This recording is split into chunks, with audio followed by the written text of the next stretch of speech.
Hi, this is Frank Taylor with Nature at Your Door, and I'm just outside my door right now in the Appalachian Mountains of Southwest Virginia. My elevation here is actually about 2,700 feet. Today is a cold day, but it's going to warm up. We had a snow recently, and while it drops to freezing overnight, the temperatures during the day are above freezing, and it might get up to about 50 degrees Fahrenheit here today, which might be almost 10 or 15 degrees Celsius. And during this time, there's a lot of things that are dormant, but there's still some organisms that are active when it warms up. And one of those is a mushroom called the wood ear mushroom. And you'll find out why it gets its name. It's really bizarre thing to see because it really does look like an ear. And it's one of the fungi that grows in the winter. Earlier this year, I did a video on oyster mushrooms, which is a edible, desirable mushroom that foragers look for.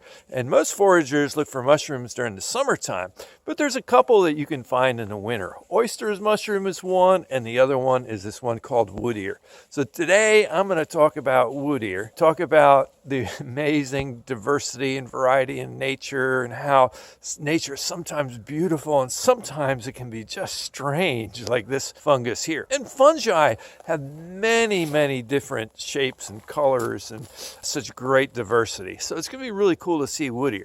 And I'm going to talk about some of its various names and how it got it, its scientific name, and I love breaking down scientific names and the origins to that, and a little bit about its history, medicinal uses, and some stuff on fungi and how they grow. So stay tuned and let's check out wood ear mushroom. You're going to be really fascinated by this. Right here in your backyard, you never know what you're going to find. And here's to make this invasive. It's exotic. It's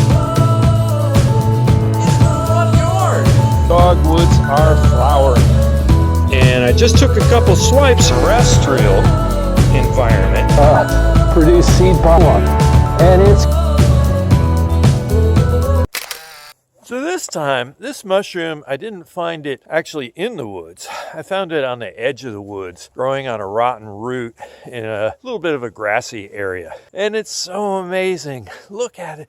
It looks just like an ear. And that's how it gets its first name, called wood ear or jelly ear, because it's jelly-like to the touch. And it's in a group of fungi called the jelly fungi.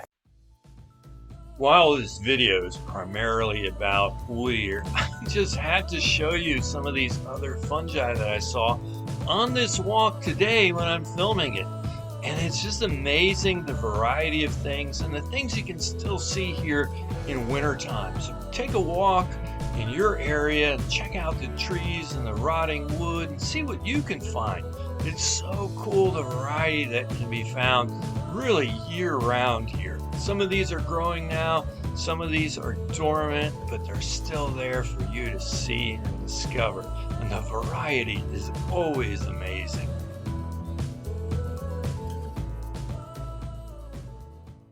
Wood ear fungi are actually found throughout the world, and they come in various names. They're called wood ear, sometimes black fungus, jelly ear, and it's also known as Judas ear. And the word GI comes into its scientific name as well. But it was named Judas ear because it's often found on elder trees. And because of that, the legend has it that Judas Iscariot hanged himself on an elder tree. The ear that you see is the ear of Judas, representing his tortured soul throughout the centuries.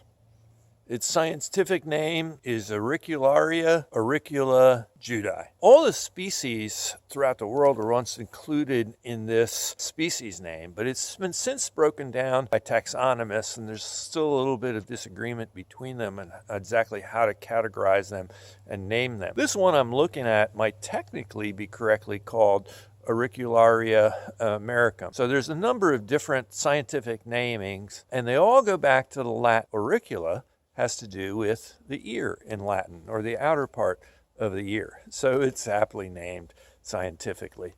And again, in the species name, Auricula-judas, that ties back in again to the fact that this mushroom often grows on elder trees, and it goes back to that historical story.